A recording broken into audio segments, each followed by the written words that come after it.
Bonjour les futures mamans, je suis Angélique, accompagnante périnatale. Aujourd'hui, on parle d'une peur fréquente pendant la grossesse, c'est est-ce que je vais grossir? C'est tout à fait normal et je vais vous expliquer comment maintenant l'apprivoiser sereinement. Tout d'abord, il est tout à fait normal de prendre du poids pendant la grossesse. On parle souvent de environ 11,5 à 16,5 kilos pendant la grossesse.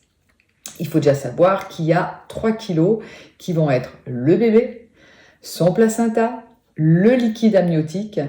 Et il faut savoir aussi que vous allez avoir plus de sang qui vont circuler et également une plus forte poitrine. Donc, ce n'est pas de la graisse inutile, elle est essentielle pour le soutien vital de votre bébé. Donc, on arrête de regarder la balance tous les matins, cela ne sert à rien. On écoute son corps et surtout, on arrête de culpabiliser.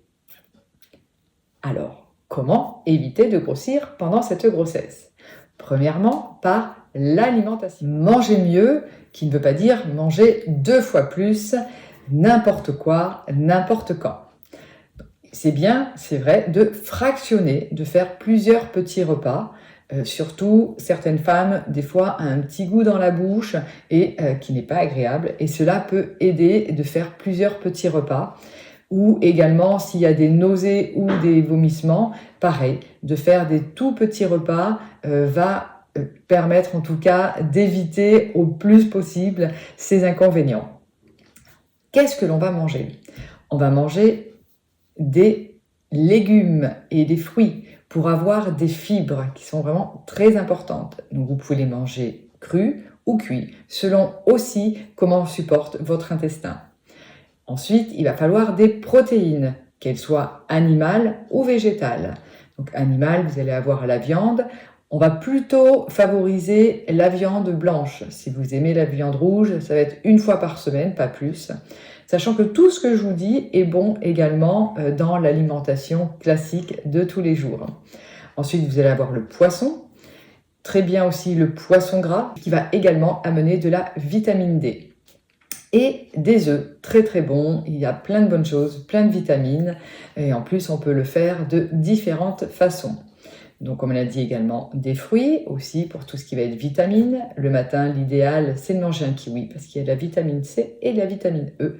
Donc ça c'est vraiment le feu d'artifice au niveau des vitamines. Au niveau des laitages, là tout dépend. Bon, c'est vrai que je ne prends pas de lait de vache, mais ça après cela dépend. Il vaut mieux pour moi privilégier les fromages de chèvre ou de brebis. Vous pouvez également manger des yaourts et après le calcium, vous pouvez le trouver dans autre chose que les laitages. Il y a donc évidemment tout ce qui va être les légumes, mais également les légumineuses et les oléagineux. Donc ça aussi très bien de manger donc des oléagineux, des amandes, des noisettes, des noix, voilà, n'hésitez pas. Ça peut être bien aussi en collation si vraiment vous avez faim. Et des légumineuses qui vont être les pois chiches, les lentilles, vous avez différentes lentilles, lentilles corail, lentilles noires, lentilles vertes. Cela va aussi être de la protéine, donc c'est très bon. Boire beaucoup d'eau, hein, comme d'habitude, ça aussi c'est important. Et pareil, si vous sentez que vous avez faim n'importe quand, eh ben, buvez un grand verre d'eau, souvent ça calme un peu. On prend également du temps pour manger, 25 minutes. C'est aussi pour que le corps il ait cette sensation de satiété. Sinon, vous allez avoir faim tout le temps et on le fait en conscience. Il est beaucoup mieux de manger sans regarder la télé, sans avoir trop de stimulation pour que ce soit vraiment agréable et que chaque aliment aille là où il faut et de avoir justement également cette sensation de satiété. Deuxièmement, le mouvement et le repos.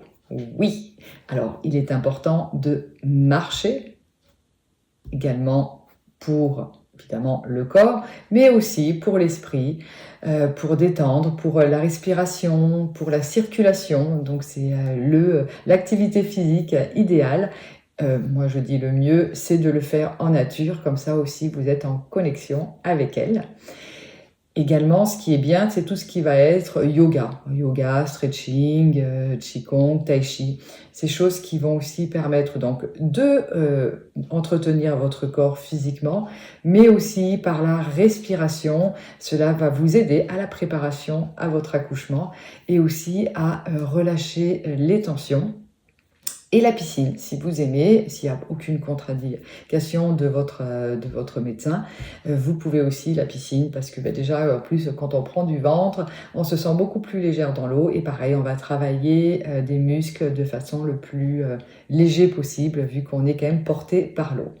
Quels vont être les avantages de cette activité physique?